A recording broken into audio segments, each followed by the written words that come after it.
Hantu Sumiati meneror satu keluarga secara tiba-tiba. Dukun yang datang memberitahu jika Sumiati merupakan pengguna susuk keturunan dari keluarga yang bahkan dirinya sendiri tak mengetahui jika ada susuk di dalam tubuhnya. Untuk menghilangkan teror yang ada, mereka harus mengeluarkan susuk itu dari tubuh Sumiati yang telah meninggal. Sosok Sumiati telah membawa roh dari Agus, anak laki-laki dari keluarga itu. Mampukah mereka menyelamatkan Agus dan menghentikan teror dari Sumiati? Berikut ceritanya.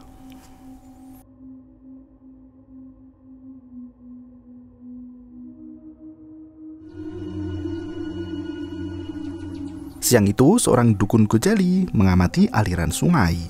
Ia bersiap untuk melarung benda keramat.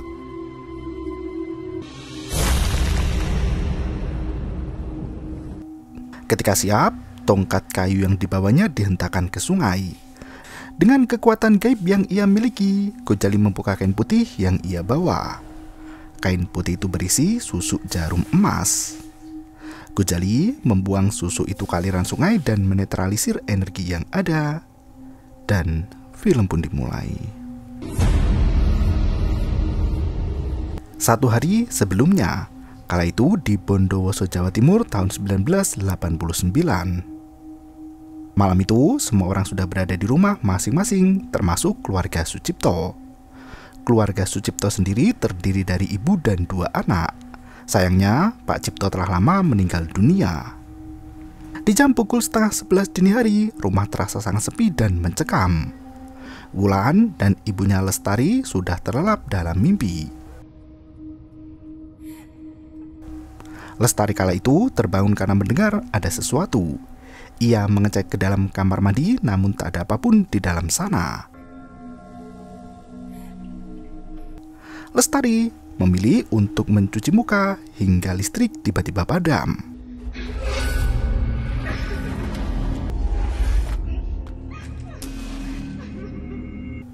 Ia merasa ketakutan dan menggunakan korek api untuk penerangan.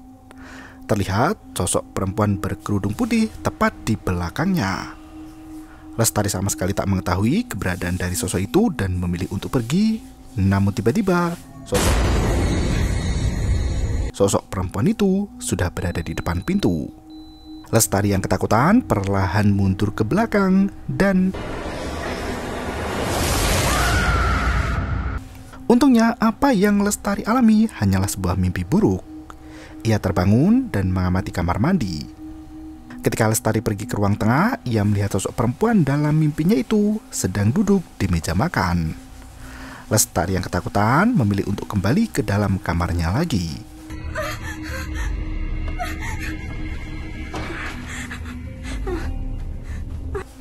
Sosok perempuan itu tiba-tiba sudah berada di dalam kamar Lestari. Lestari yang ketakutan pun masuk ke dalam kamar mandi.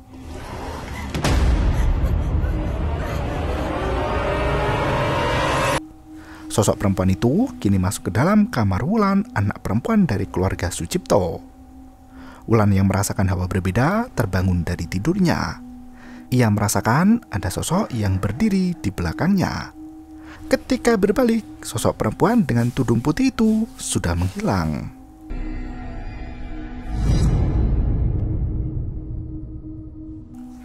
Wulan keluar dari ranjangnya dan pergi menuju ke ruang tengah. Sosok perempuan itu kini terlihat berdiri mematung di samping lemari. Wulan yang ketakutan memilih untuk bersembunyi di balik pintu. Ia mencoba mengintip, berharap sosok itu menghilang, namun ternyata masih ada di sana. Wulan memberanikan diri untuk naik ke lantai atas dan mencoba masuk ke dalam kamar ibunya. Belum sempat Lestari membuka pintu, sosok perempuan itu sudah berada di sana. Wulan hanya bisa menangis ketakutan. Untungnya Lestari keluar dari kamar dan mencoba untuk menenangkan anaknya itu. Tengah malam, Agus baru pulang ke rumah sehabis bermain. Baru sebentar Agus mendengar ada suara dari lantai bawah. Ia turun mengecek pintu depan, namun tak terlihat ada orang di depan rumah.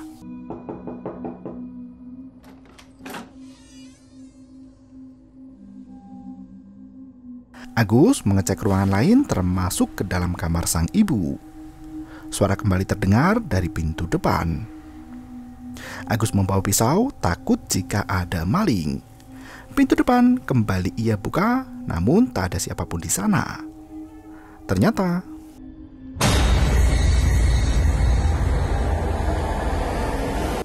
sosok perempuan itu muncul kembali dan membuat Agus ketakutan.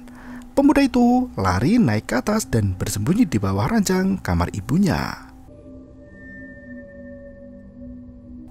Merasa keadaan sudah aman, Agus kembali turun untuk mengecek keadaan, namun ternyata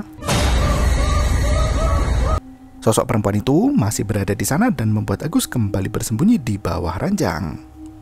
Setelah beberapa saat menunggu, Agus memutuskan untuk keluar dari rumah guna kabur menyelamatkan diri. Ketika sampai di bawah pohon besar, Agus ketakutan hingga ia terkena serang oleh sosok tak terlihat. Lestari dan Wulan yang mengetahui Agus berlari keluar dari rumah dan kerasukan memanggil Dukun Gozali guna meminta bantuan. Dukun itu berhasil menetralisir Agus, namun pemuda itu belum sadarkan diri. Ketika berada di rumah, Gozali menjelaskan jika Agus telah dirasuki dan keadaannya sangat berbahaya.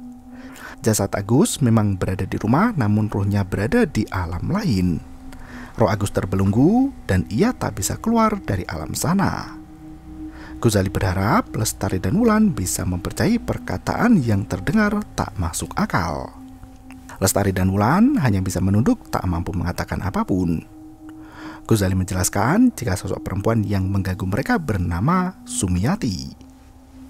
Mendengar nama Sumiati, Lestari dan Wulan saling bertatapan. Gozali merasa jika mereka mengetahui siapa Sumiati, namun ia yakin mereka tak mengetahui bahwa Sumiati telah mati. Lestari yang mendengar hal itu sangat terkejut. Dukun Gozali kembali menjelaskan jika sosok Sumiatilah yang telah membawa roh Agus masuk ke alam gaib. Bentuk Sumiati yang datang tidak sama dengan ketika Sumiati ketika masih hidup. Hal itu terjadi karena keturunan dari keluarga Sumiati. Gozali sendiri merasa jika perempuan itu seperti mempunyai ilmu hitam. Gozali meminta Lestari untuk menceritakan tentang sosok Sumiati dan apa kaitannya dengan keluarga dari Sucipto. Lestari pun memulai ceritanya jika Sumiati dulunya merupakan karyawan dari tokonya. Ia membawa Sumiati dari Banyuwangi dari teman dekatnya. Sumiati sendiri merupakan anak yatim piatu yang tak mengetahui siapa kedua orang tuanya.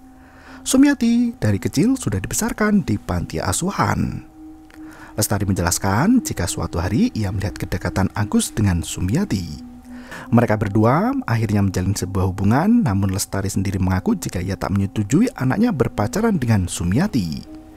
Ia meminta Agus untuk mengakhiri hubungannya, namun sayang Sumiati telah hamil. Agus kala itu tak mau bertanggung jawab dan meminta Sumiati untuk menggugurkan kandungan. Sumiati enggan melakukan hal itu. Lestari memberitahu jika pada akhirnya Sumiati menyetujui dan ia meminum jamu.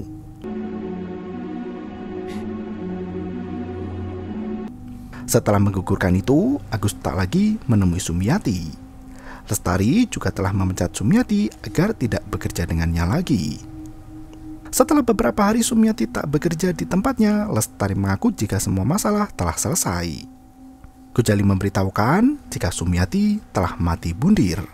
Yang menjadi masalah adalah bagaimana roh Sumiati bisa bergantayangan dan apa penyebab pastinya. Gozali merasa jika itu adalah sebuah masalah yang besar. Ternyata Sumiati mati karena meminum pestisida dengan jumlah yang banyak. Gozali menjelaskan jika kedatangannya adalah untuk menangani masalah spiritual dan tak mau ikut campur dalam kasus kematian dari Sumiati. Ia bersedia membantu karena almarhum Sucipto merupakan teman dekatnya dulu dan ia merasa berhutang budi. Mereka harus berhati-hati karena masalah yang tengah terjadi tak bisa dianggap enteng. Gozali akan mulai menerawang untuk melihat lebih jauh. Ia membaca mantra tepat di samping tubuh Agus yang masih tak sadarkan diri. Sosok Sumiati akhirnya muncul. Mereka berkomunikasi di mana Sumiati memberikan sebuah benda pusaka pada Gozali. Dukun itu menjelaskan pada Lestari dan Wulan di mana ia sudah mengetahui penyebab dari Sumiati bergentayangan. Ternyata Sumiati mempunyai susuk dan susuk itu adalah susuk turun-temurun dan didapat melalui warisan keluarganya. Susuk itu kemungkinan dipasang ketika Sumiati masih bayi. Siapapun yang memakai susuk jika meninggal, maka susuk itu harus dikeluarkan, karena jika tidak, maka rohnya tidak akan diterima di alam kubur. Dan susuk yang ada di tubuh Sumiati termasuk susuk langka dan keramat. Bentuk Sumiati yang menampakkan diri adalah wajah yang sebenarnya, bentuk Sumiati tanpa susuk. Selama ini, mereka hanya melihat sosok Sumiati ketika memakai susuk. Gojali berharap jika masalah yang mereka hadapi tidak sampai keluar rumah karena akan sangat berbahaya. Ia berharap keluarga bisa menyembunyikan perkara yang ada dari publik. Gojali meminta bantuan dari Wulan dan Lestari karena ia tak sanggup harus melakukan ritual itu sendiri. Dukun itu meminta Lestari untuk pergi ke rumah Sumiati dan mencabut semua susuk yang ada di dalam tubuh. Mereka harus melakukan dengan cepat sebelum orang kampung mengetahui tentang kematian dari Sumiati. Sementara Wulan diminta untuk mencari Agus dengan caranya. Gojali menjelaskan jika ia akan melakukan ritual untuk menghalang roh dari Sumiati. Di saat itulah Wulan harus mencari Agus dan Lestari harus mencabut susuk yang ada di tubuh Sumiati. Ia akan memberikan mantra pada Wulan agar bisa mencari dan menemui Agus dengan petunjuk darinya. Jika sudah bertemu dengan Agus nantinya, Gojali meminta Wulan untuk mengikatkan tali emas ke pergelangan tangan Agus. Gojali juga memberikan bambu kuning pada Lestari untuk mencabut susuk yang berada di dalam tubuh Sumiati. Susuk itu ada di kaki kiri, tangan kiri, dan di dagu. Gojali mengingatkan jika ia akan membawakan bunga kamboja di mana Lestari harus menyelesaikan pencabutan susu itu sebelum bunga kamboja berubah warna. Wulan sempat merasa ketakutan dengan ritual yang akan mereka lakukan. Lestari menenangkan anaknya karena itu adalah cara mereka untuk menolong Agus. Tengah malam Gojali mulai melakukan ritual. Sosok Sumiati perlahan mendekat hingga di samping dukun itu. Lestari dan Wulan yang melihat sosok Sumiati yang asli sangat terkejut dan tak menyangka. Sosok Sumiati memberikan benda pusaka pada Gojali. Dukun itu pun langsung memberikan bunga kamboja sebagai tanda dan juga kain untuk membungkus susu yang keluar dari tubuh Sumiati. Lestari bergegas pergi menuju ke rumah Sumiati sebelum bunga kamboja itu berubah warna. Gojali kini mengambil rambut Wulan. Ia memberikan daun untuk dimakan dan meminta Wulan untuk menggunakan insting agar bisa menemukan Agus. Wulan akan menemui banyak arwah dan meminta untuk mengikat benang emas itu pada Agus agar arwah anak itu bisa kembali. Lestari sudah berada di rumah Sumiati yang ada di dalam hutan. Ia masuk ke dalam di mana Sumiati yang mati masih berada di sana. Sementara itu, Wulan sudah masuk ke dimensi berbeda. Ia mengambil lilin dan menggunakannya sebagai penerangan. Wulan mulai berkeliling di dalam rumah.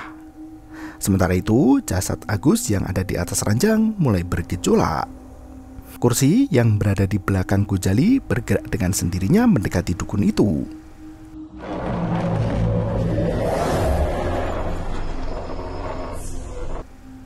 Gojali mengambil beras dan membuat lingkaran. Ia mengurung sosok Sumiati agar tidak mengganggu proses ritual yang sedang berlangsung.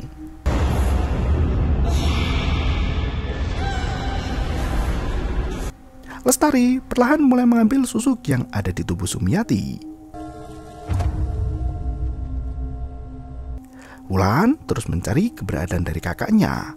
Ia melihat banyak arwah gentayangan yang berada di dalam rumahnya itu. Wulan mencari ke berbagai ruangan, namun ia belum melihat keberadaan dari Agus. Lestari perlahan mengambil susuk yang berada di kaki. Ia berhasil dengan mudah mendapatkannya dan kini hanya tinggal yang terakhir berada di dagu. Susuk ketiga pun berhasil diambil meski Lestari mengalami kengerian ketika melihat mulut Sumiati yang mengeluarkan darah. Gojali berusaha menahan serangan gaib yang terjadi.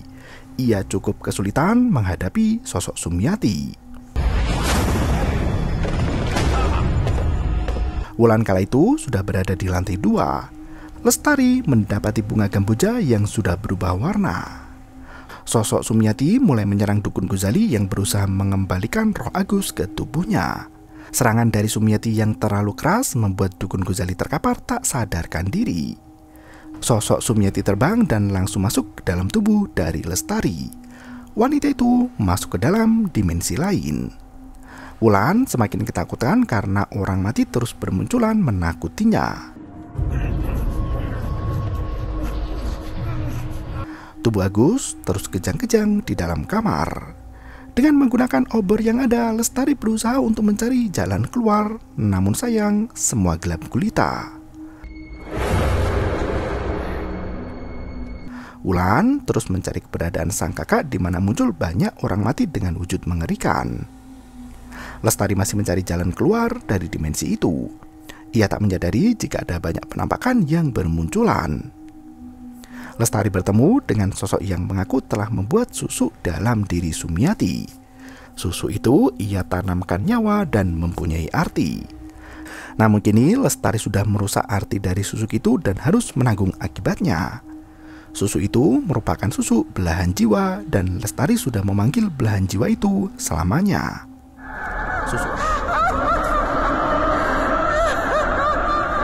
Lestari pun tersadar dan kembali ke alam nyata. Ia melihat bayangan masa lalu dari Sumiati. Ia juga menyadari jika Agus adalah belahan jiwa dari Sumiati. Kini Lestari takut sosok itu akan mengambil anaknya dan dibawa mati.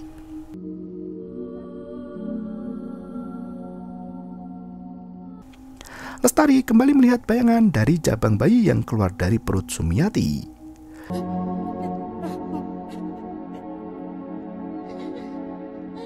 Wulan masih mencari keberadaan dari kakaknya. Setelah berkeliling, Wulan akhirnya menemukan Agus. Ia bergegas mengikat tangan Agus dengan benang emas.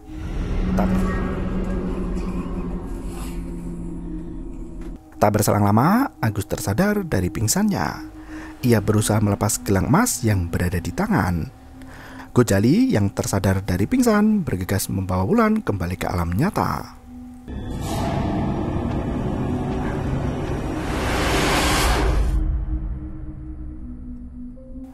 Agus yang telah sadar bangkit memandangi foto kedua orang tuanya dan memecahkan figura.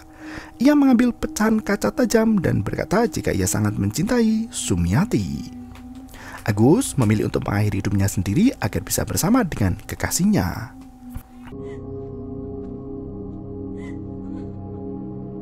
Beberapa hari setelahnya, Lestari dan Wulan harus merelakan kepergian Agus.